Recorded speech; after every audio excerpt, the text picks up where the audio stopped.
Good evening. I'm Lucy Nalpathanchil. We're just days away from November 3rd, traditionally Election Day. But millions of Americans have already voted, including residents in Connecticut. More than 500,000 voters to date have dropped off or mailed their absentee ballots, choosing to take advantage of a state law that allows no excuse voting by absentee ballot because of the pandemic. This election is expected to break voter turnout records, and we may not know who won the election until days later. This hour, we'll talk about this election in Connecticut and nationally. Tonight, we're joined by experienced reporters and some of our favorite political scientists. With me in studio, Dr. Khalilah Brown-Dean, political science professor and senior director for inclusive excellence at Quinnipiac University. She's host of the Connecticut public radio show Disrupted, and author of Identity Politics in the United States. Dan Haar is with us, a columnist and associate editor at Hearst Connecticut. Hearst is collaborating on the production of tonight's election special with Connecticut Public. And Dr. Jonathan Wharton, associate professor of political science and urban affairs, and interim associate graduate school dean at Southern Connecticut State University. So much has happened in the news in the last 2 months alone. We know COVID-19 and the economy have been on the minds of many of us. But what about the makeup of the U.S. Supreme Court? Senate Republicans sprinted in the days after the death of Justice Ruth Bader Ginsburg to confirm the president's choice, Amy Coney Barrett, without any votes from the minority party. The court now has a 6-3 conservative majority. Will this have ramifications on the election? Emilie Munson covers Washington for Hearst Connecticut newspapers. She describes the role of one Connecticut senator in the confirmation hearings. So Connecticut Senator Richard Blumenthal is a member of the Senate Judiciary Committee, and that means that he participated in the hearings and the debate leading up to her confirmation. He got to question Amy Coney Barrett during the Senate Judiciary hearings, and he voted against her at the committee level and at the full Senate level. And like other Democrats, Blumenthal was in a position where he opposed this confirmation, but there was very little that Democrats could do to try to slow down or stop the confirmation. So a lot of their statements during the committee meetings, as well as their questions, were aimed at the American electorate, trying to convince voters to punish Republicans at the ballot box for pursuing a confirmation so close to Election Day, and a confirmation of a fairly conservative justice. So we saw Blumenthal do things like move to indefinitely postpone the confirmation process. And of course, Republicans said, no way.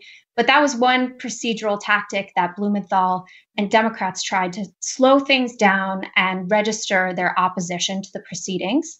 And as you mentioned, all the Democrats this week voted against confirming Barrett, and only Susan Collins, Republican of Maine, joined them in the opposition in the final vote. We should note Senator Blumenthal joined a Democratic walkout in the Judiciary Committee, so he did not cast a vote then, but he did vote against the nomination in earlier procedural votes. I wanted to start with you, Khalilah. Does the confirmation of Amy Coney Barrett change this presidential election? I think it makes it clear that when we vote, we're not just voting for a president. And I think to understand that a president can only serve for 4 or 8 years, but they can really leave a lasting imprint on the country for generations based on the composition of the court. So I think that now, particularly in this pandemic, that people are thinking about what will it mean if I don't have access to health care when I'm already struggling to make ends meet.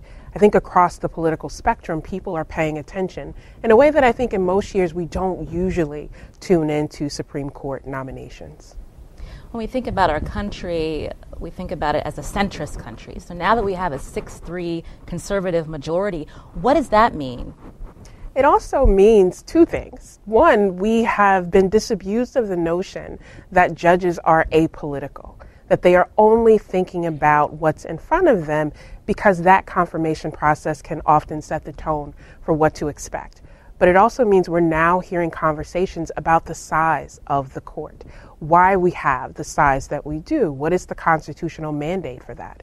And to think about the highest court in this land, nowhere in the Constitution does it say you have to be a U.S. citizen to be on the court. It doesn't even say you have to be an attorney to be on the court.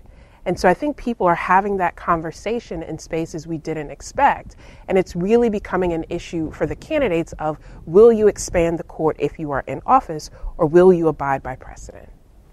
Jonathan, I started off asking if this would be impacting the presidential election. When we think about President Trump, did he need this to shift attention away from how badly the administration handled this pandemic? Is this a win for President Trump to have a third nominee to the court? It is a win.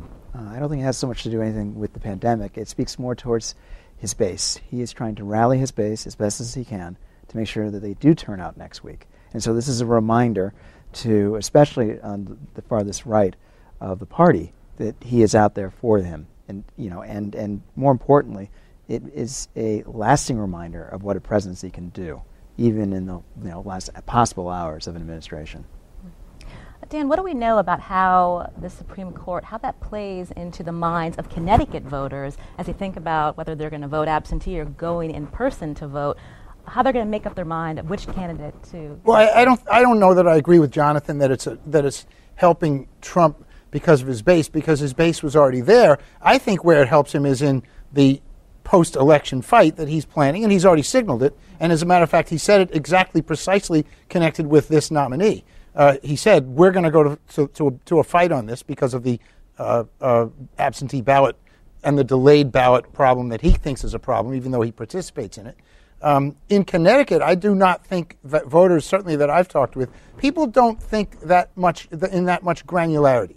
They're thinking more broadly. They're angry at Trump or they support Trump, but they're thinking much more broadly about the whole situation. And so I would agree with the idea that it's really about his base. That's certainly true. But I think the biggest effect that we're going to have in the things that people are worried about, the thing that people are worried about is when and if we have a redo of 2000, Bush versus Gore, we're going to have an automatic presidency for Donald Trump and an automatic second term.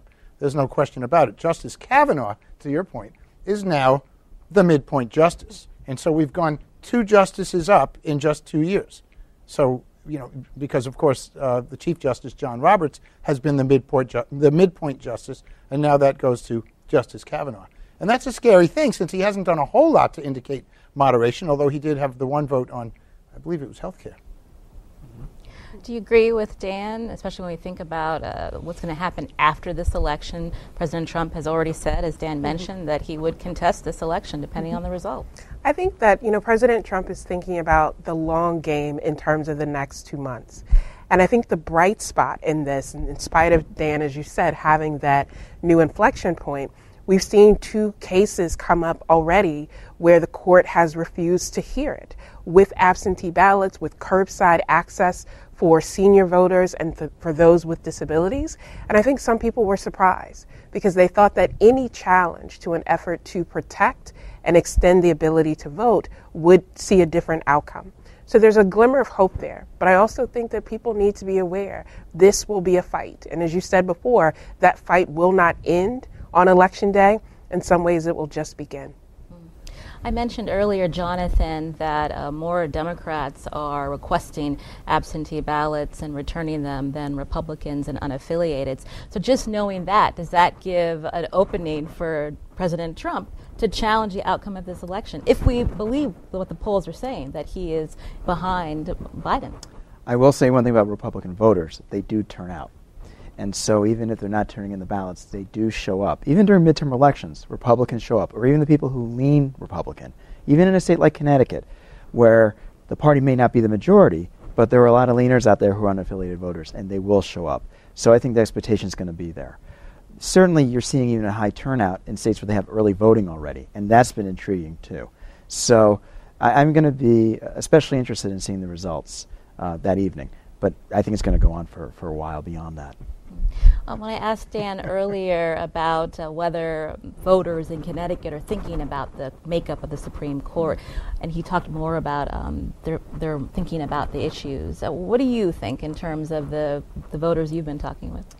The Supreme Court has been mentioned, but it's only because of what's gone on with the appointment process, more than anything else. The procedures, the dynamics, the dramatics. I mean, the idea of a walkout, would be very typical of a political notion in the era that we're in right now. It is terribly hyper-partisan. It shouldn't be surprising, but it's a reality of the era that we're in right now. When we look at the 6-3 conservative majority, Dan, thinking about the impact of justice like Amy Coney Barrett, what it would mean for other issues before the court, talking about health care, talking about certain elections in states like Pennsylvania and Wisconsin. Well, health care is the one that people are watching, of course, aside from whatever comes to the court on Roe v. Wade, which is a different discussion. I think there's going to be a lot more pressure on the court to maintain aspects of Roe v. Wade. Remember, that's a states' rights decision, which is a conservative concept. It's not necessarily all about reproductive rights.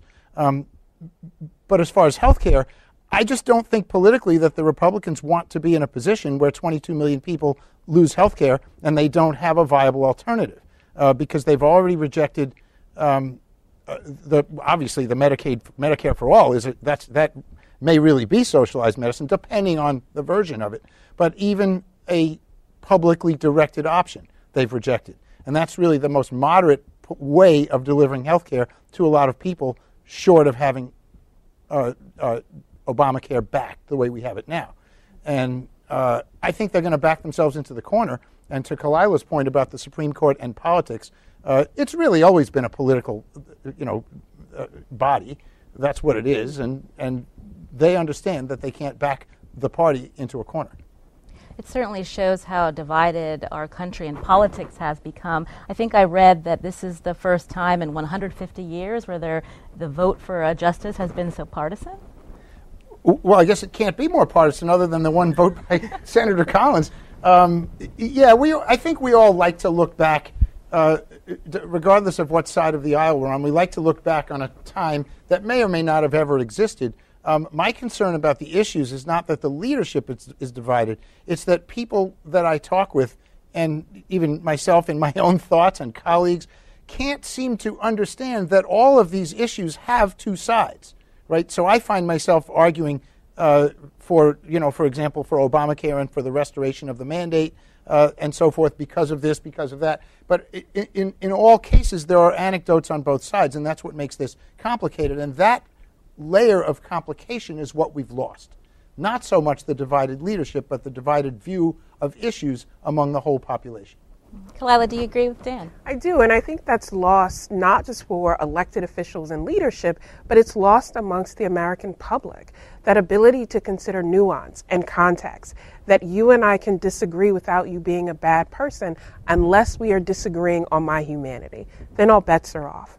But that notion of hyper-partisanship, the inability to at least see the core, that we all want the same thing. How we get there may be different, but we all want to feel safe. We all want to feel like we are working towards something that is better. And I think getting beyond the hyper-partisanship will be a challenge, regardless of who's in the White House.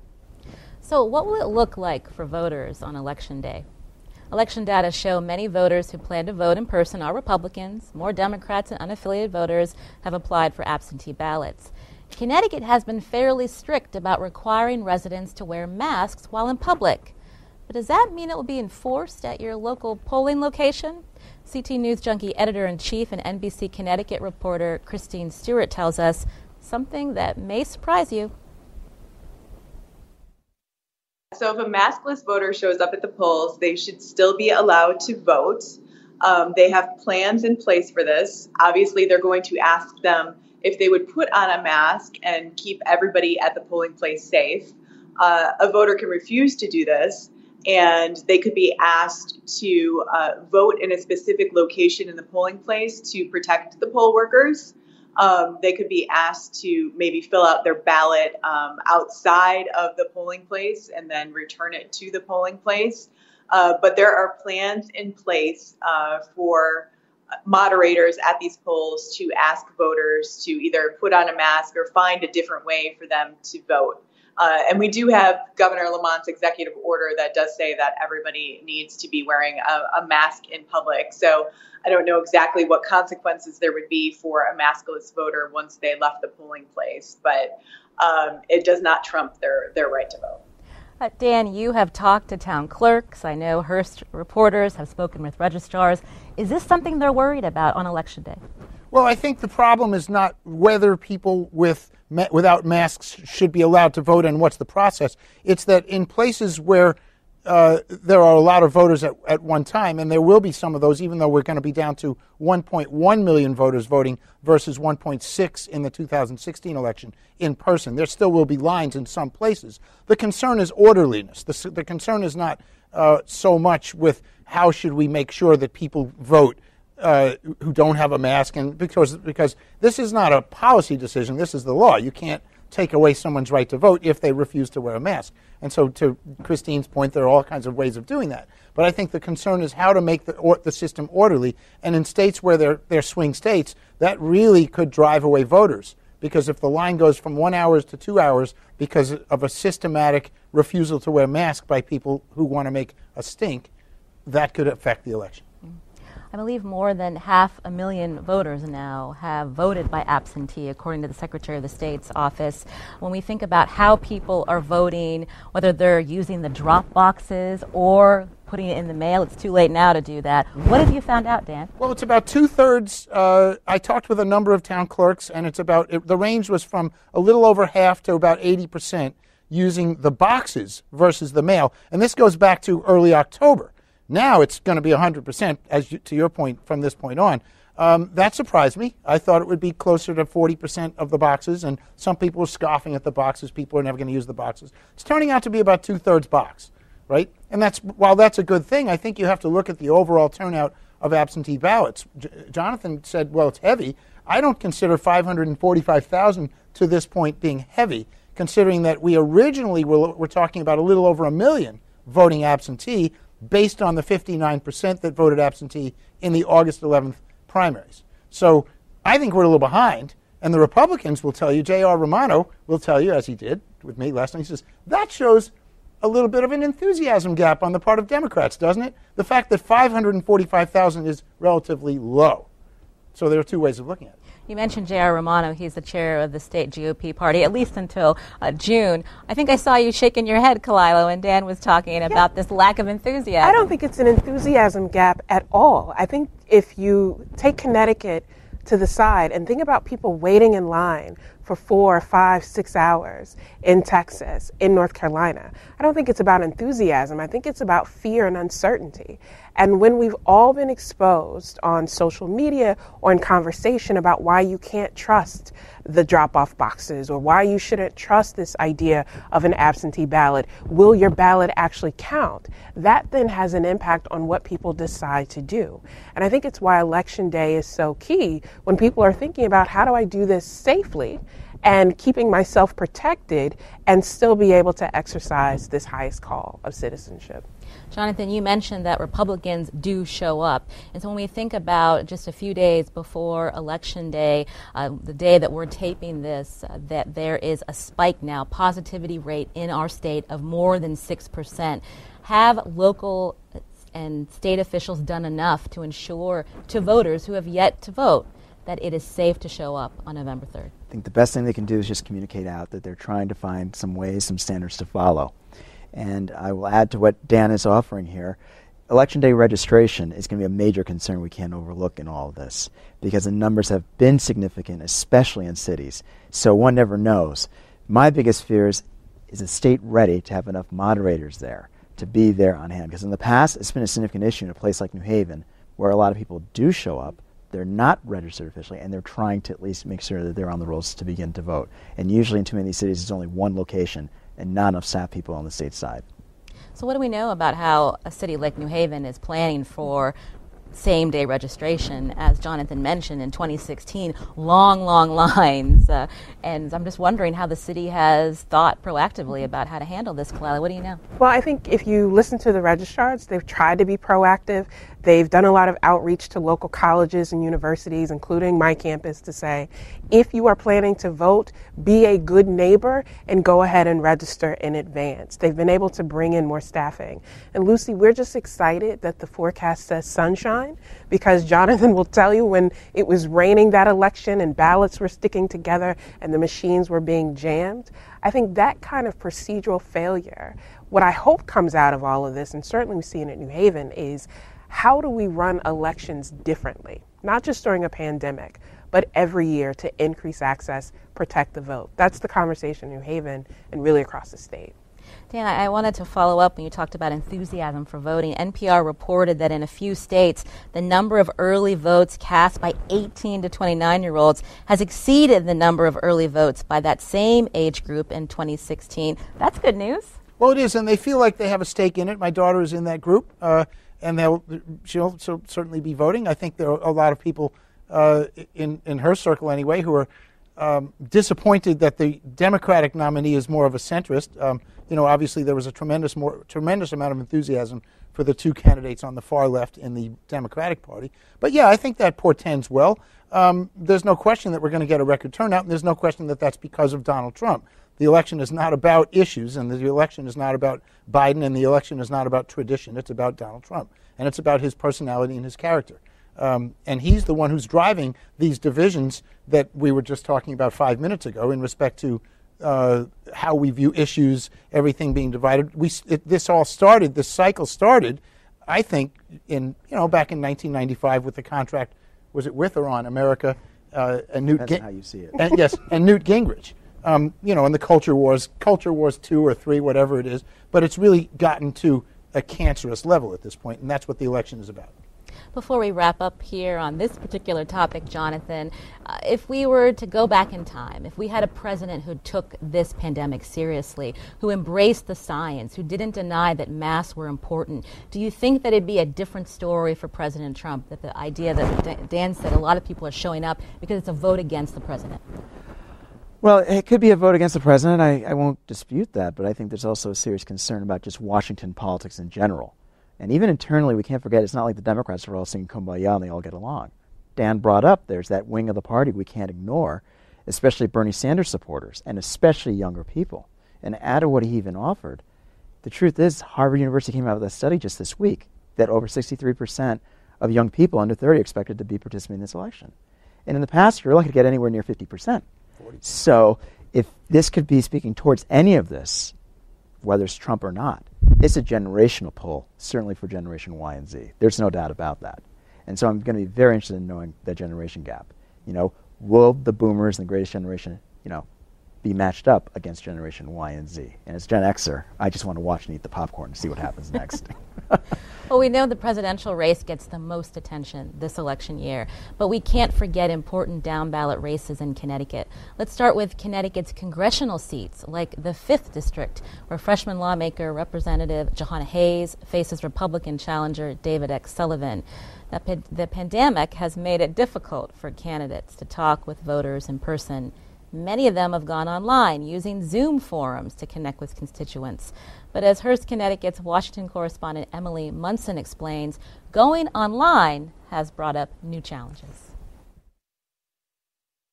Just to look big picture here for a moment, we know that this is a highly polarized election. We know that racism is active and alive in our country. We know that President Donald Trump has disrupted a lot of the norms of political discourse and mutual respect and cooperation in politics. And we also know that because of the pandemic, there's been new online opportunities for hackers to be disruptive and penetrate events, sometimes in the realm of politics. And so I think we've seen all of these factors come together in a confluence in a couple different ways in Connecticut this cycle. First, in the 1st District, that's Representative John Larson's district. He was having a debate with Republican Mary Fay, who is the first openly gay Connecticut congressional candidate, as well as his Green Party challenger, Tom McCormick. And a Zoom bomber hacked that event and posted dozens of profane and violent comments in the chat. And that was very disruptive to the participants in this debate. Then hop over to the 3rd district. That's where an image of Representative Rosa DeLauri's severed head held by the Christopher Columbus statue in New Haven was circulated. And then in the 5th district, Representative Jahana Hayes was holding a campaign event over Zoom, which was disrupted by participants who made racist comments to her, racist statements in the chat, played what she called derogatory music, disrupting this event. And those individuals had to be ejected from that event. And Hayes, who is the first Black Congresswoman representing Connecticut, was very disturbed by this and publicly expressed a lot of her feelings dealing with this outright racism confronting her campaign. I wanted to follow up with what Emilie shared with us, Khalilah. In an online essay, Congresswoman Hayes wrote, "I am not okay after this Zoom bombing, that this is not the first time this has happened in my life or that I've had to explain that this happens. Black women are expected to press on, to ignore this behavior, to not talk explicitly about it. Words matter, and they cut deep." How did you react when you heard about what happened to Representative Hayes, and then also how she was very candid in this essay about it not being okay? This is not something to ignore or to say, it's an isolated incident. This happens, and I need to speak out about it. I wasn't surprised at all when I heard it. What I was surprised by was her candor, because especially as an elected official, to be the first can be a very lonely position, because you are expected to represent on behalf of an entire group, but still be stoic in how you do it. And this, to me, Lucy, isn't about partisanship. It's about basic human decency. And how do we restore that? And the other thing, the juxtaposition of at the same time where you're seeing these racist attacks, you're seeing these identity-based attacks, the president has said we are not going to teach people or talk about diversity anymore because that's divisive. What we're seeing every day is divisive, and how do we get people to understand why that's problematic, why it discourages not only Congresswoman Hayes, but other people who may want to go into public service or have something to contribute as well. Dan, we heard Emilie talk about what also happened to Mary Fay, who's running against John Larson. In that Zoom conversation, the profanity and the obscene remarks that were interrupting that particular conversation. Why is this happening? Can we put it all on the footsteps and the feet of Donald Trump? You're goading me to blame Trump. I can see that. And I guess I'll bite in a very small degree. I think he represents it is, in this case, I'll say, it's not that he's causing it, it's that he represents what's out there in this anger. And part of it is what we've been talking about, the relatively uncivil times that we're living in, and part of it is the decline of the empire. We are a declining empire. I guess I can never run for office again now, having said, but it's, we've had a good 250-year run, and we're sort of the rest of the world is catching up, and that's fine. But that causes economic hardship, and let's make it clear. A lot of this is about anger that arises from people not being able to get ahead. They take it out on other people. They take it out on Italians. They take it out on black people. They take it on Jews. They take it on gay people. Whatever it is. I don't understand exactly why Zoom can't, without a warrant or a subpoena, find the person who did. It doesn't seem all that hard to me. And we're all shaking our heads in the newsroom. Wait a minute. Just call Zoom and say, who was that? But apparently they're invoking the need for a warrant, and it's very difficult, of course, to get a warrant to get to the bottom of this. But that's beside the point. The point is that people are angry broadly, and they take it out on groups. And certainly, Jonathan, in these particular cases, in this pandemic, so much of our life is online in these Zoom conversations. It's easy to be sexist and racist on a Zoom forum instead of standing up in front of your whole community and saying these things to a candidate's face. Or even do it on social media in general. We see a lot of this obviously on Twitter and certainly on Facebook. Actually, this is an interesting topic because a colleague of mine in the journalism department, Jody Gill, and I are putting together, and we've submitted already an article about this, online forums with City Hall meetings and even to discussions and debates, and how the cities and towns have prepared for this in light of COVID. the problem is that in many ways, the towns and the cities, they're not that familiar in setting this up. And so we're doing a comparative study of 4 towns in particular. There are differences in terms of how to actually operate this in a public forum like this one. It is not as easy as people think. There's required a lot of training, certainly a lot of significant resources to operate something like this. So, and to go back to Dan's point, during an economic crisis like the one we're in right now, it is easy to cast blame towards a group. We've seen this throughout U.S. history, unfortunately. Khalilah, we always want to talk about where we can go from here. Obviously, a big election that we still need to find out what's going to happen. But in terms of healing this country and getting to a better place, is that only possible if Joe Biden were to win? I think we didn't get here overnight, and we won't move away from this overnight. And if anyone thinks that what we're experiencing right now in terms of the rhetoric, the divisiveness, the action, the organized action, that does not begin nor does it end with Donald Trump. And so whoever is president after this election will have a major task of how do you bring people together, especially in the midst of national crisis, in order to move forward. We're seeing a sort of tribalism that we haven't seen for a very long time. The appeals to who is the best representative of this group, who is authentic in that. And so I don't think we can attach that to one person. That's about structure and culture. That's a perfect point to bring up with the discussion of the 3rd Congressional District. Before we get to that, this is Election 2020, a Connecticut conversation. I'm Lucy Nalpathanchil. Our panelists tonight are Khalilah Brown-Dean, political science professor at Quinnipiac University and host of the Connecticut public radio show Disrupted. Dan Haar is here, columnist and associate editor at Hearst Connecticut. Again, Hearst is collaborating on the production of tonight's election special with Connecticut Public. And Jonathan Wharton, political science associate professor at Southern Connecticut State University. Now, we've been talking about important down-ballot races, and Connecticut's 3rd district race is also one to watch where longtime incumbent Democrat Rosa DeLauro is facing a strong challenge from Republican Margaret Stryker. And this race has gotten personal. Hearst Connecticut's Washington correspondent Emilie Munson says the removal of a Christopher Columbus statue from Worcester Square in New Haven back in June has been a focus of debate between the 2 candidates. So the 3rd district race is between Representative Rosa DeLauro, who's represented the district since 1991, and Republican Margaret Stryker, who is a wealthy landlord who manages apartment buildings all around the nation. And this is a solid blue district, but Stryker is a more competitive challenger than DeLauro has had in many years. By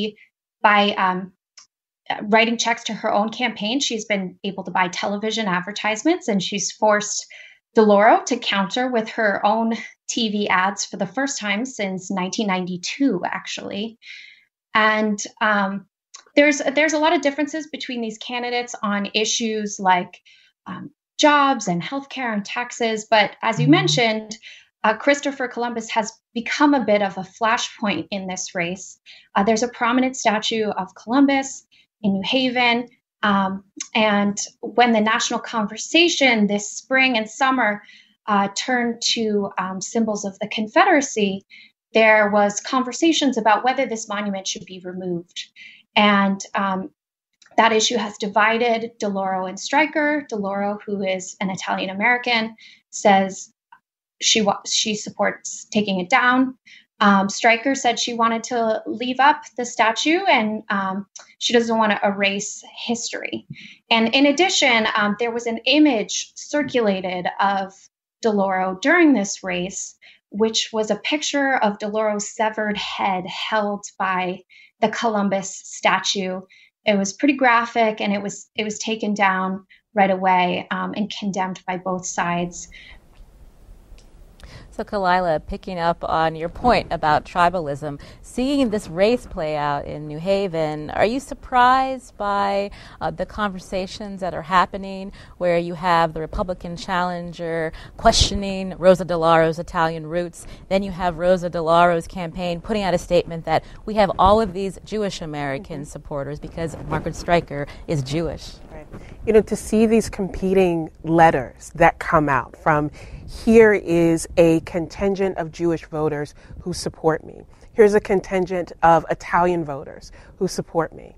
And what we lose sight of in that, Lucy, is that it wasn't too long ago in history that people who were Jewish were not allowed to attend particular schools, that people who were Italian weren't allowed to live in particular neighborhoods. And so I'd push back a little for Dan and Jonathan. I think it's less about economic anxiety and more about this fear of erasure.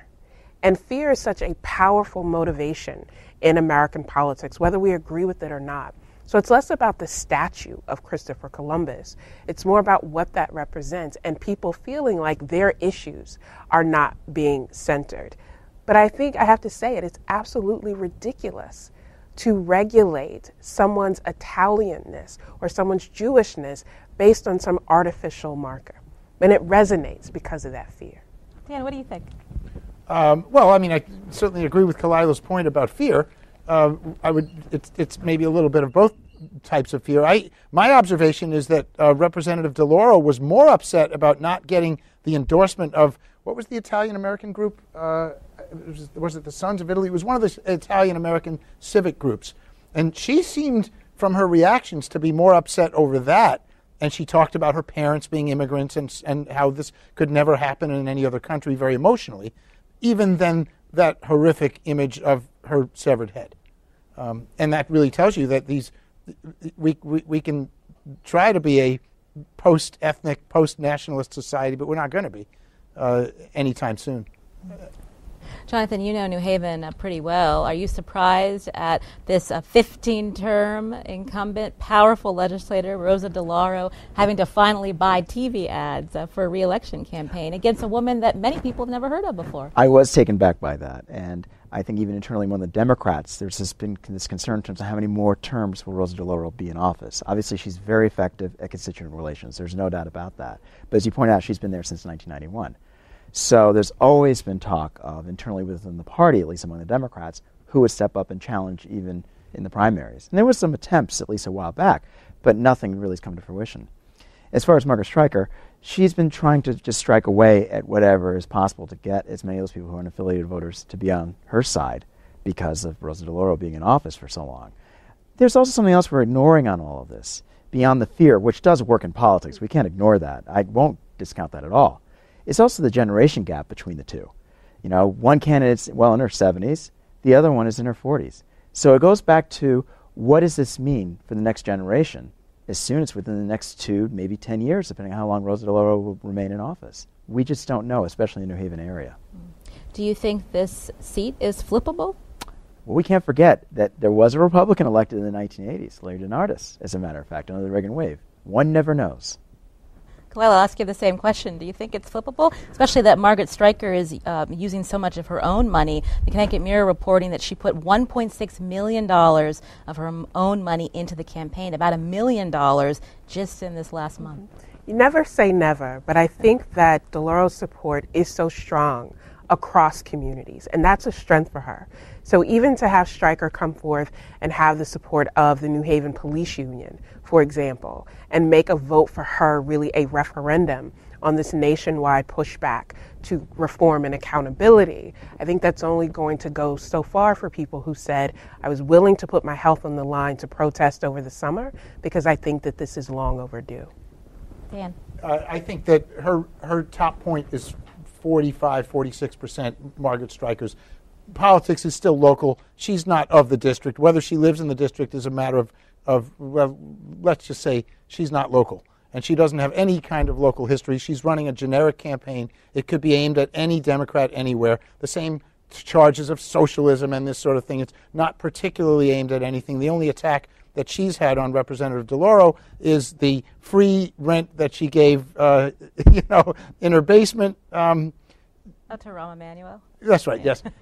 So and that's a great charge. That's great. We love that sort of thing. But it really hasn't been primarily a locally based race. I think if somebody like Themis Claridis had run, who's from, I believe she's in that district, and it's Derby. It's about. Yeah, in Derby. That's right. Yep. Yep. She's well known locally, and she's popular locally, and she's the sitting Republican leader of the state house.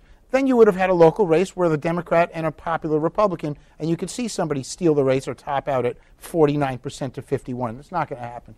It's not going to happen in this race. Quickly, Dan, contrasting the 3rd district with the 5th district, very different demographics. Is that flippable with David X. Sullivan? Do you think he has a chance with Jahana Hayes? That was a district that voted for Trump in 2016. Yeah, there again, no, because David Sullivan, a decent and good guy that he is, has not been a very effective campaigner. He did not get enough money raised to qualify for the Republican committee money. And that's a big cutoff. In other words, it's essentially the Republican Congressional Campaign Committee, the RCCC, has determined that he was not a winnable race. And if they've determined it, I mean, certainly it's up to the voters, but that takes away a lot of resources for him. It's an amazing district, though. Because obviously that was obviously Nancy Johnson's and even Gary Frank's district. And so talk about a good Republican base potentially in the future. One never knows. Yeah. Which raises the question, why are Republicans in race after race after race in Connecticut at all levels, including the State House and the State Senate, running Republicans who have no elected office experience? Why? And that's a question for J.R. Romano. Races to fill the Connecticut General Assembly are also on the ballot. This year, several prominent lawmakers are leaving the legislature. Christine Stuart, CT News Junkie editor-in-chief and NBC Connecticut reporter, she says expect to see some changes at the state capitol. So there's no expectation that the Republican or the minority party will actually gain seats this year. But 3 of the 4 legislative leaders are not returning. So we have House Minority Leader Themis Claridis, Senate Republican Leader Len Fasano, and we have House Speaker Joe Arasimowicz, who are not returning. So the only one left is Senate President Martin Looney. So he is the only one running for re-election. So it is going to look very, very different. I think that we pretty much know who the leaders will be following the election. That's given they win their re-election campaign. And I think that next year is going to look very different in the General Assembly anyways to how they conduct business, whether they come back into this building in January, how they hold public hearings, if there is a vaccine or if there isn't a vaccine. I feel like there is going to be a lot of remote legislating that is going to have to be going on. And so it's going to be a very interesting year. And leadership plays a big role. Leadership, all 4 leaders of all 4 caucuses are very instrumental in how this building operates. And so I think that Martin Looney, being the only one who is returning as a leader, is going to have a lot of say and a lot of power for how this building operates. So, Dan, I want to go back to you. If you could give us the breakdown. So we know Representative Themis Claridis leaving, Senator Len Fasano leaving, Speaker Joe Arasimowicz leaving, Democrat Matt Ritter expected to become Speaker of the House. Who are some other legislators that are going to step into these roles? Well, I had kind of thought that it was still up in the air between Senator Witkos and Senator Kelly, both named Kevin. At least we know there'll be a Kevin, but I guess I was hearing that it was Kelly's now to lose. Just to Christine's point, it has happened that a would-be speaker lost her election. That was Jessie Stratton back in, I guess, about 2002. It may have been 90s, but it was a while back. So it isn't unheard of, but it won't happen necessarily in any of these cases. And then, of course, we have, who are we missing? Martin Looney. Yeah. Vincent Candelora. Oh, yes, of course. Yes. Very popular personally. And, politically, I think he's further to the right than even some people in the caucus, but very popular personally. And they've already started putting him out there as the spokesperson for the caucus. And the amazing guy is Marty Looney, Senator Looney, who just... I wrote a column about in 2016 he needed a new kidney and a new hip, and he was 10 years older than the next oldest caucus leader, which was Senator Fasano, but he's still at it with no plans to stop. Jonathan, let me ask you more about Republican Vincent Candelora expected to become House Minority Leader. Also, Christine made a statement that she doesn't think that the Republicans are going to gain many seats. Do you think that's the case? I think we're hearing, at least what I'm hearing, both sides of the case. one never knows with these elections, but during a national election, it can be a bigger concern because of the turnout business. And I think that having so many possible leadership positions up now, this is a rare moment, even for the Republicans, because we're also, as you mentioned, J.R. Romano, going to be looking for a new chair for the party. How rare is this a moment for a minority party like the Republican Party to deal with now leadership changes across the board in both chambers and the party? This is the time. So in my heart of hearts, I'm hoping that among potential candidates for the chair for the state party, as well as the leaders for both chambers in the Republican Party, they can find pathways of working together. That's been missing for a while. And so it's been overdue. And this is just on the heels of, obviously, a future gubernatorial election. So the timing would be ripe, despite what's going on nationally. Khalilah, this might be insider baseball for some people who are watching who may not know who these lawmakers are, but maybe talk broadly about why it matters, who's leading these caucuses when we think about the priorities for the state in the next year. Right. I think we spend a lot of time talking about the national level, but it's been made clear this year that the everyday issues that affect us really happen at the local and state level. So to think about the future of public education in our state in the midst of this pandemic, of how long that's going to last, what that looks like, the ongoing discussion around this police accountability bill, and from a structural perspective, what will redistricting look like in the state of Connecticut once that census data is in?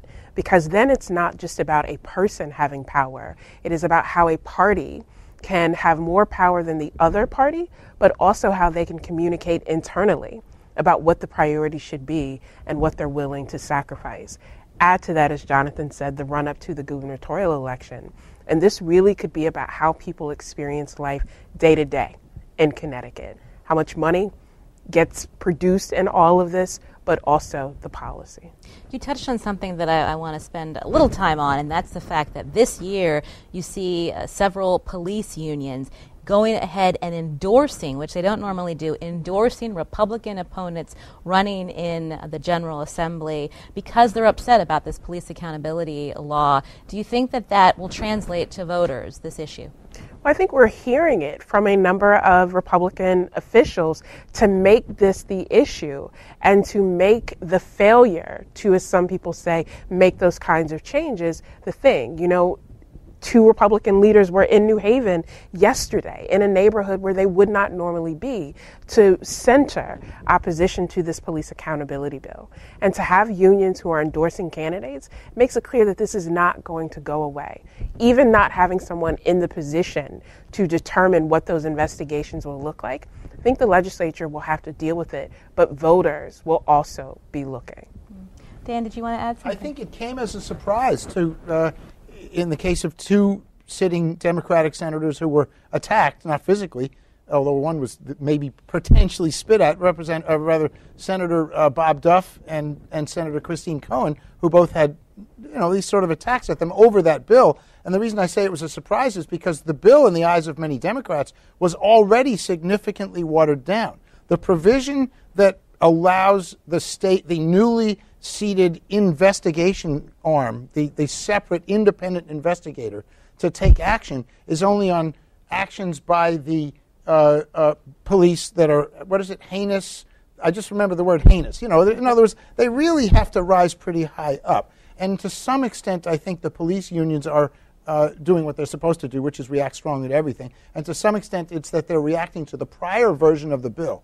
And even though it changed, that didn't seem to sink in. Jonathan, did you want to talk about this issue? I was more concerned about the timing of all this, to be frank with you. I mean, to happen to try to pass this as quickly as they did during the summer, in the midst of a pandemic, in a special legislative session, this is a major piece of legislation. So the timing of this really does matter. And I think there was concern that not enough time was, at least focused on doing more investigative work, more legwork. So we're now seeing, just in the last month or two, a lot of these concerns, election season or not, in terms of what to do about revising the law now, because there's talk of this, at least in the near future. You talk about timing. I can't help but think of the widespread protests, the voices of many Americans who said something needs to change.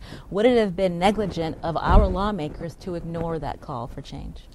No, I think it would be a matter of the lawmakers taking their time and understanding how to go about that change and doing it skillfully and carefully. I think that's what matters the most when it comes to the legislative process. Khalilah, do you agree? I don't, because I think that George Floyd's death was a catalyst for a national conversation. But we've been hearing from communities, not just activists, but communities really for decades in Connecticut to say something has to change, whether it was the racial profiling bill and the question of does that actually get to the change. So the timing is key.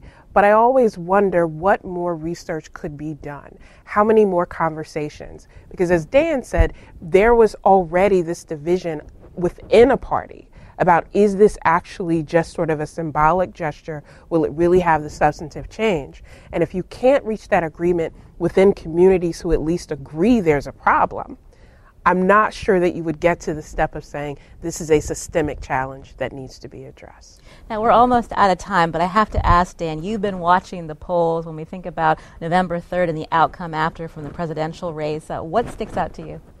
What sticks out is that the president holds the 3 venues for arbitration.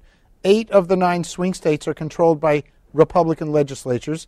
The U.S. House of Representatives, in the potential event of a tie or a complete meltdown, which picks the president, is Republican-controlled, even though the numbers are Democratic because it goes by delegation, and there are 29 Republican delegations. And, of course, we've already talked about the Supreme Court. That's the thing I'm thinking about, not so much the vote. Biden has a 3 or 4% lead in the swing states, maybe up to 7 in Wisconsin, and he may need every bit of it.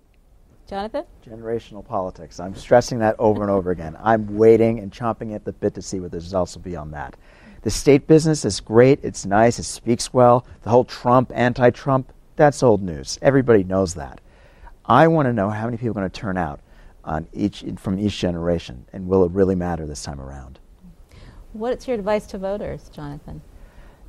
Do your homework, as they should in any election. Know who you're voting for. And don't be so consumed in terms of what's going on in Washington. See what takes place also on the state level, because we obviously have some contentious state races too.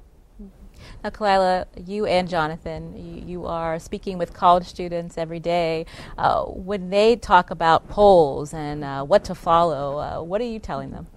You know, I tell them to look for sources that you don't think you would agree with, because it's always important to be literate, media literate, but also to be able to understand those different perspectives.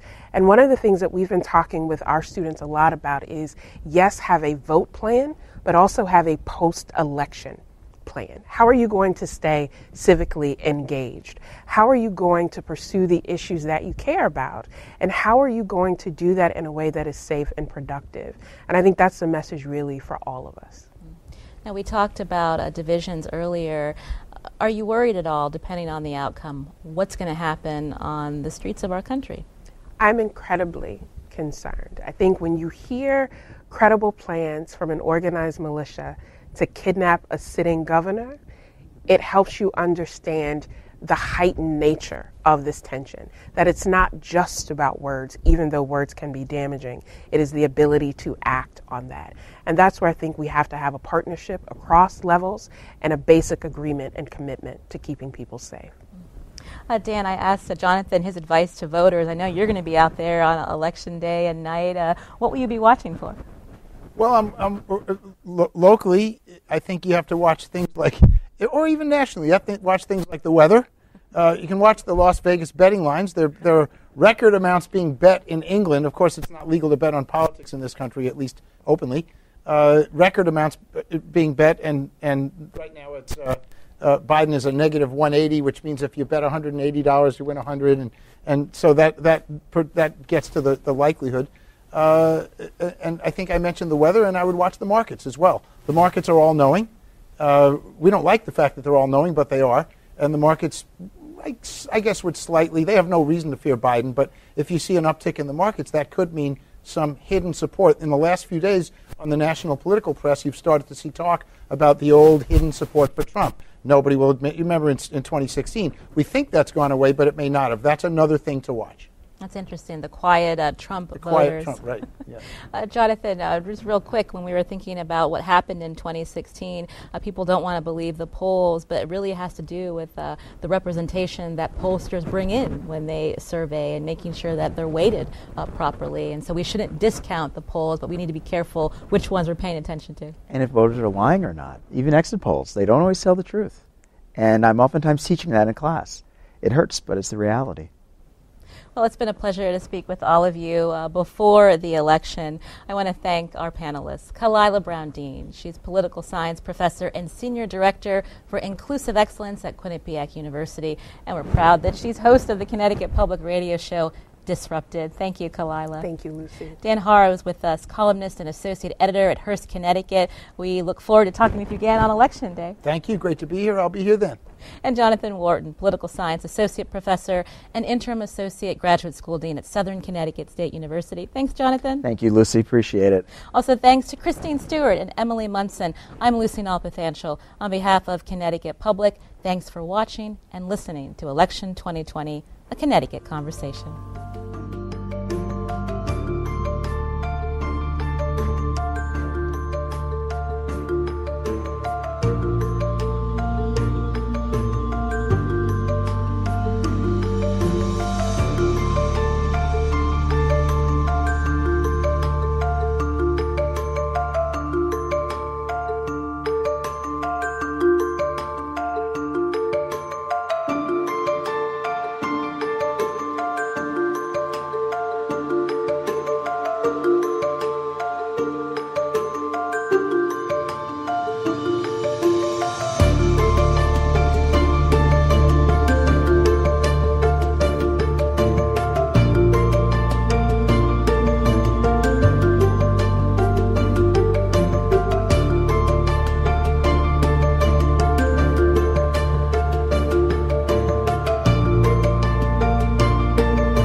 This is America Amplified. With the election